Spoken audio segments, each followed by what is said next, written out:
আসসালামু আলাইকুম। ওয়েলকাম আপনাদের সবাইকে আমার ফ্যামিলি ব্লগে।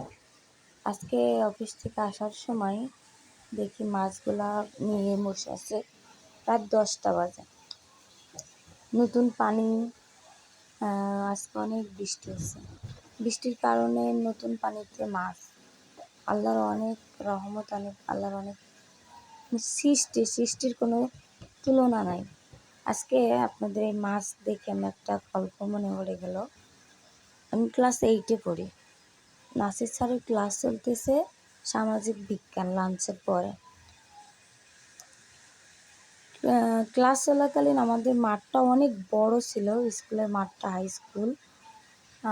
মাঠটা অনেক বড় ছিল, সবুজ ঘাস দিয়ে ভরা মাঠটা। হঠাৎ ঝুমঝুম কালো অন্ধকার হয়ে বৃষ্টি শুরু হলো। প্রায় 1 ঘন্টা থেকে 1.5 ঘন্টা ধরে বৃষ্টি হওয়ার পরে বৃষ্টি যেই থেমে গেল, তখন আমরা বেরোলাম ক্লাসরুম থেকে বেরিয়ে অফিসে, মানে আমাদের স্কুলের সামনে অনেক পানির ভিতরে যেয়ে দেখি আল্লাহর কি রহমত, লাল লাল এই যে পুঁটি মাছগুলো, অনেক বড় বড় মাছগুলো আসলো কোথা থেকে?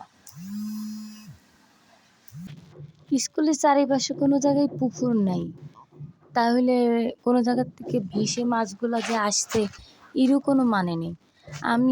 মানে এই প্রশ্নটা আমার সবসময় মাথার মধ্যে ঘুরে, মাছগুলো আসলো কোথা থেকে? আমরা বন্ধুরা অনেকগুলা লোক সে মাছগুলো হাত দিয়ে ধরে ধরে পলির ভিতর করে বাসায় নিয়ে আসলাম। আমি হয়তো পারি নাই, কিন্তু আমি মাছ ধরতে পারি না, কিন্তু আমার বন্ধুরাও অনেক মাছগুলো ধরছিল। সেই প্রশ্নটা আমার এখনও মাথার মধ্যে ঘোরে যে 1-1.5 ঘন্টা বৃষ্টি হওয়ার ফলে চারিদিকে পুকুর নাই, তারপরেও এত মাছ কোথা থেকে আসলো?